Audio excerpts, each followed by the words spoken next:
All right, so we've seen how to evaluate a power.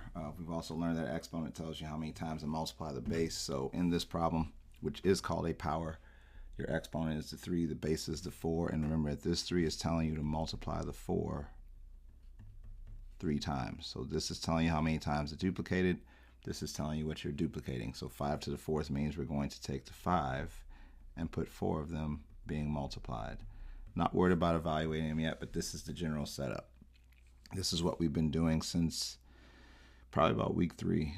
2 to the 5th, again, 2, 2, 2, 2, 2. And there you go. That's your general how you set it up.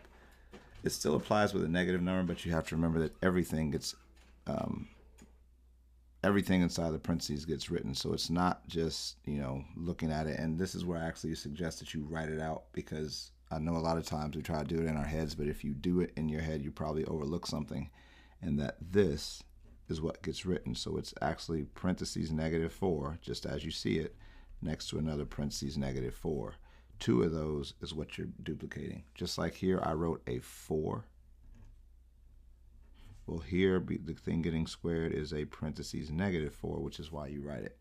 Here, what's getting multiplied 3 times is -6 in parentheses, exactly as it is. And to be safe, that's how you want to do it. Here, what's getting worked out is -8 4 times.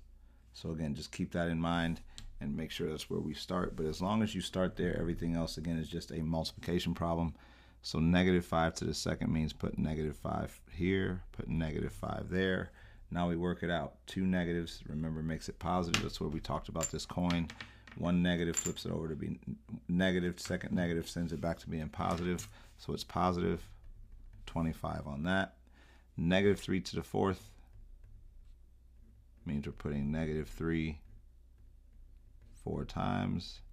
And what I've explained in class, at least whenever we see these things, is that, I'm pretty sure we've gotten there, but what I explain is that whenever you have a problem with multiple negatives, take care of your negative first, because it gets confusing after a while. So what I would do is count the negatives: 1, 2, 3, 4. And there are 4 negatives, which means it'll go negative, positive, negative, positive. Or remember that 1 negative looks like this. Your second negative stacks.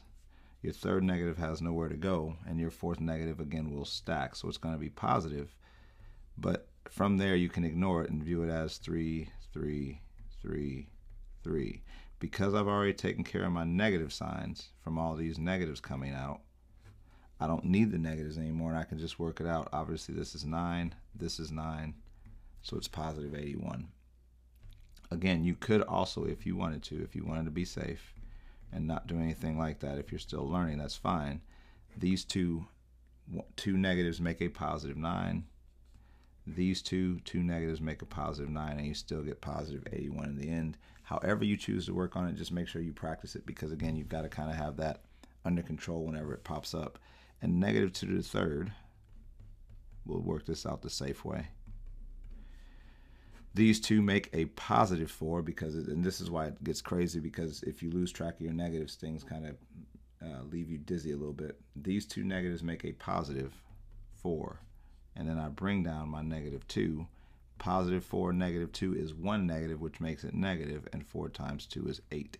So again, that's just part of what you have to look out for. Don't get frustrated if you make some mistakes on it, especially if you're just starting out. Just make sure, again, if you still have issues, talk to me about it, or talk to your teacher about it, so they can try to get you some extra assistance, because they can probably make up some questions and kind of talk you through the strategy.